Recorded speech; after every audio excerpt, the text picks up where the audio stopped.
Tulis ruang sampel bagi peristiwa bergabung di bawah.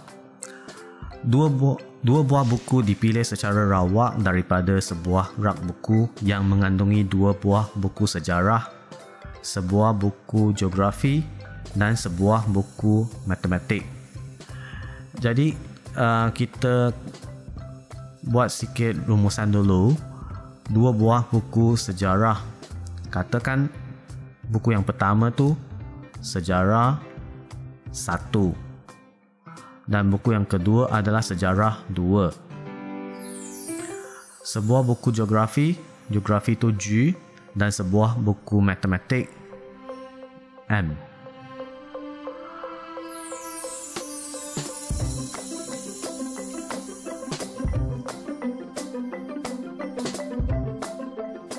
Katakan kalau kita nak tuliskan, kita nak senaraikan semua ruang sampel kita boleh pilih lah. Katakan buku yang pertama tu kita pilih S1, ini kita pilihkan S2 sebagai buku kedua. Buku kedua bukan saja boleh pilihkan S2, saya boleh pilihkan G juga, boleh pilihkan M juga. Ini apabila saya pilihkan S1 sebagai buku pertama lah.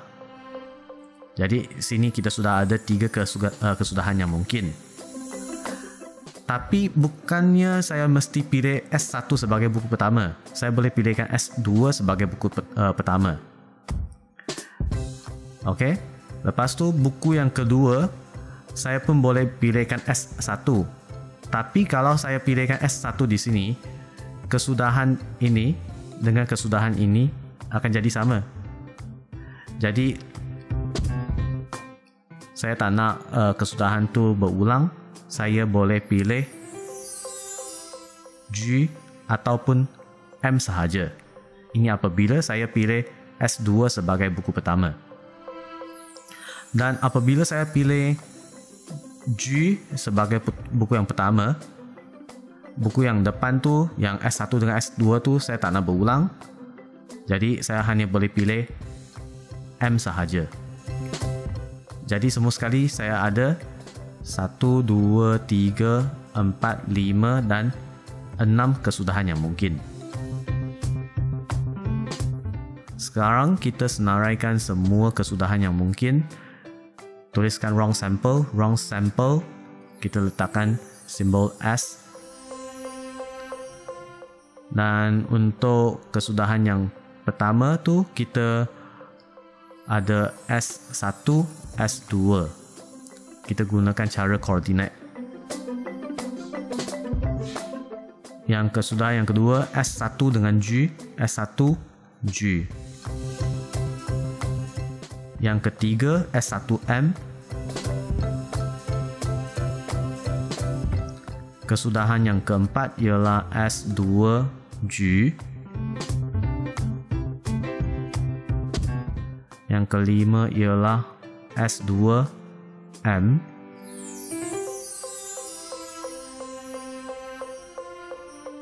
Dan last kali ialah G M. Ini untuk soalan nombor 1. Soalan nombor 2. Jantina anak bagi keluarga yang mempunyai 2 orang anak. Soalan ni kita pun boleh pakai cara jadual.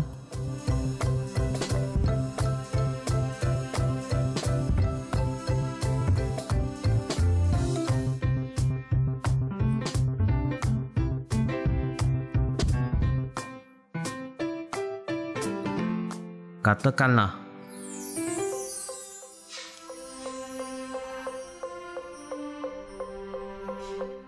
ini untuk anak yang pertama, ini adalah anak yang kedua.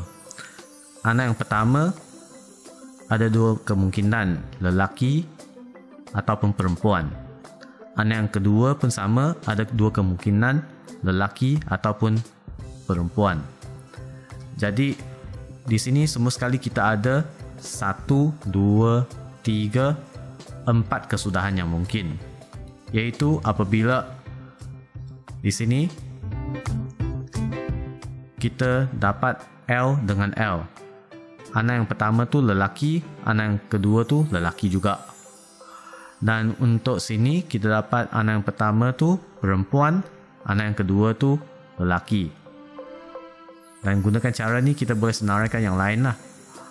Lelaki, perempuan dengan perempuan, perempuan. Ini kita buat dalam jadual, kita buat analisis dulu. Tapi dalam peperiksaan kita kena senaraikan wrong sampel kita gunakan cara ni. L, L, P, L,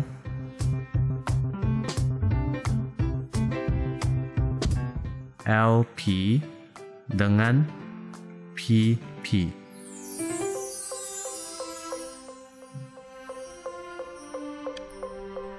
Sebiji dadu adil dan sekeping shilling adil dilambung secara serentak. Ini pun sama, kita buat analisis dulu.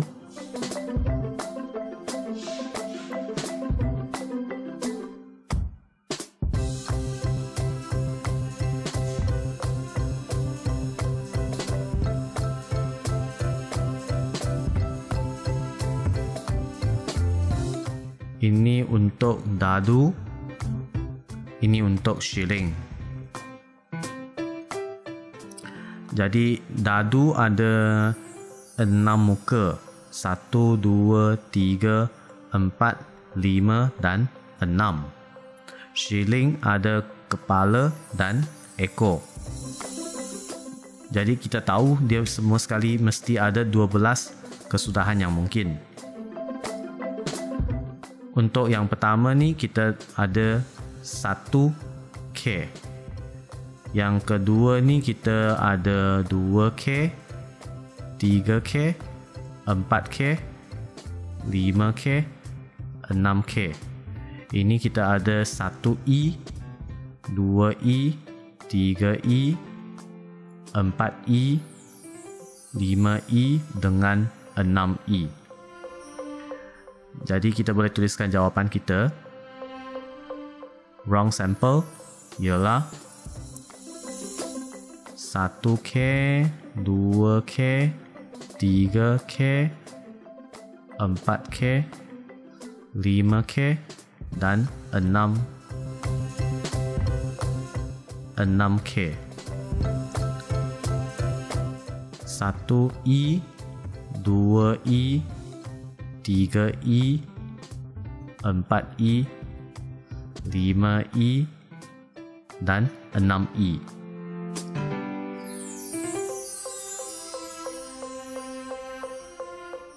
Letakkan kurungan.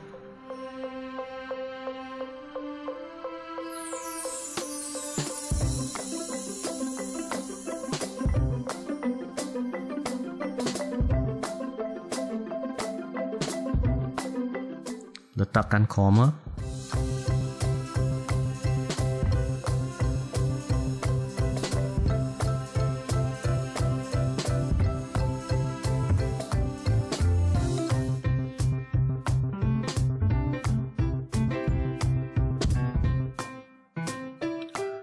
Azhar dan Kaiming bermain maksimum 5 set perlawanan badminton. Pemain yang berjaya memenangi 3 set ialah pemenang. Okey, jadi katakan kalau Azhar menang, kita letakkan A. Dan kalau Kaiming menang, kita letakkan K. Kita senaraikan yang pemenang sahaja. Dan sekarang kita boleh buat anggapan dulu. Katakan kalau dia main 3 set. Untuk 3 set, ada 2 kesudahan yang mungkin, iaitu Azhar menang. Iaitu Azhar menang 3 kali straight.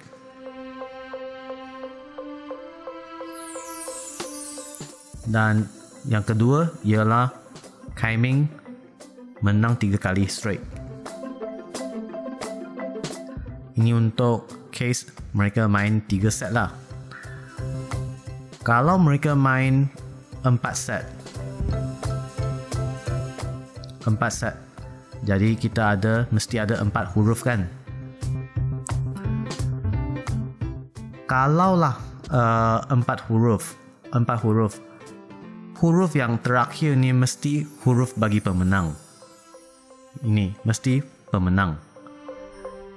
3 tempat di depan ni, kita pilih satu untuk orang yang kalah. Contohnya, katakan kita letakkan A menang.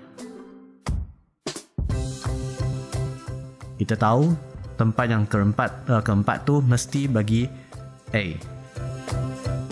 3 tempat yang pertama tu mesti ada satu bagi Kai Meng untuk K. Jadi K boleh letakkan di sini ataupun di sini ataupun di sini. Yang last kali mesti A. Jadi A itu kita isikan sekarang.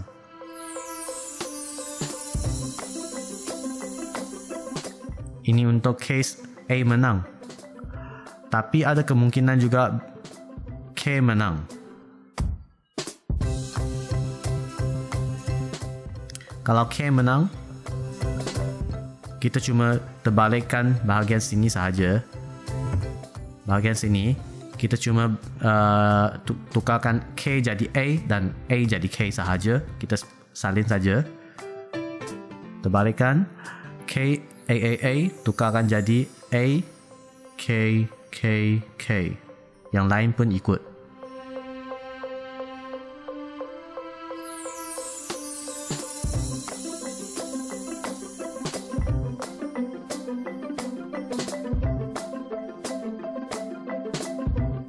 Sekarang kita tengok kalau dia main 5 set.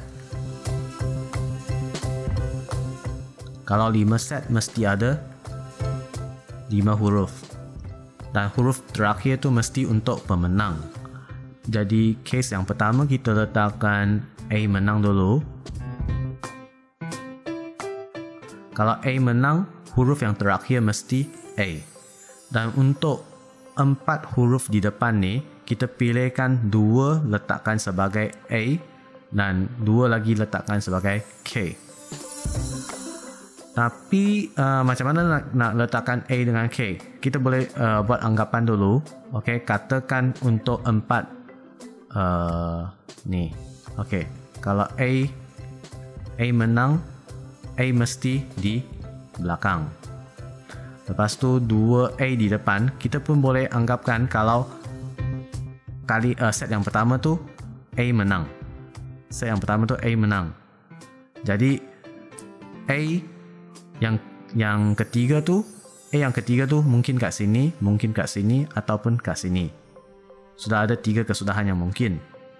Jadi untuk A di depan dan belakang, okay, A ada 3 tempat yang mungkin, yaitu A dengan A. 3 kesudahan yang mungkin.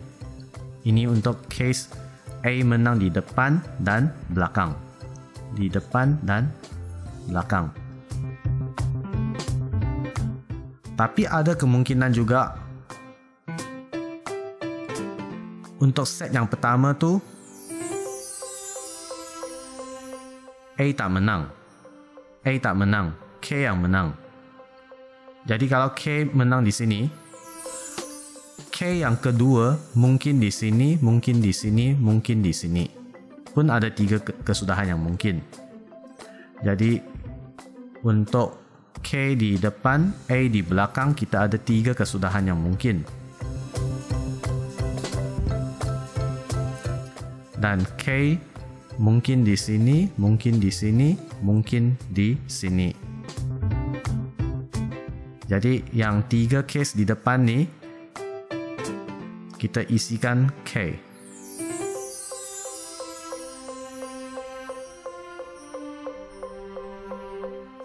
Untuk 3 case di belakang ni kita isikan A.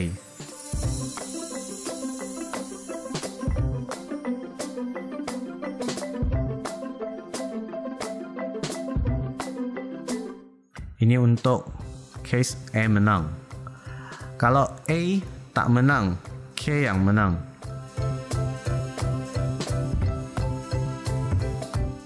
kita cuma terbalikkan huruf-huruf di sini. Terbalikkan A jadi K, K jadi A sahajalah.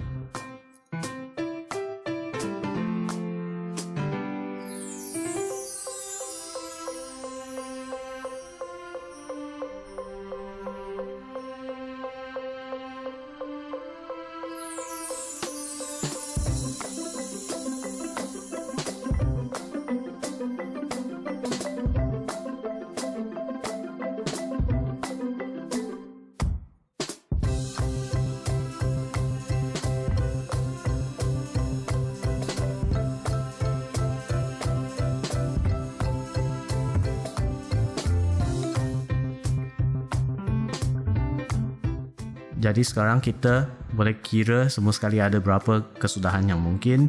Sini ada 6, sini ada 6, 3, 3 dan 2. Semua sekali ada 20 kesudahan yang mungkin.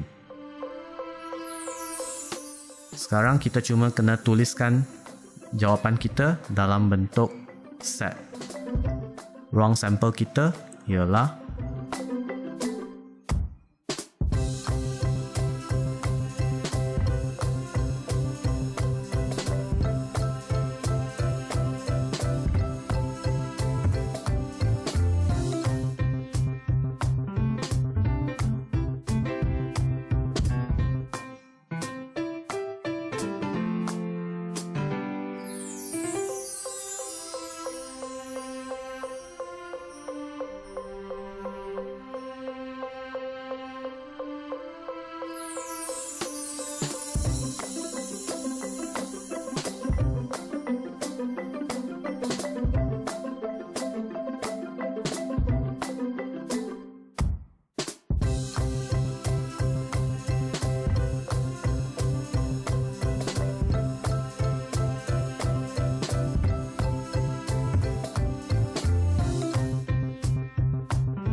Okey, inilah jawapan untuk soalan ni.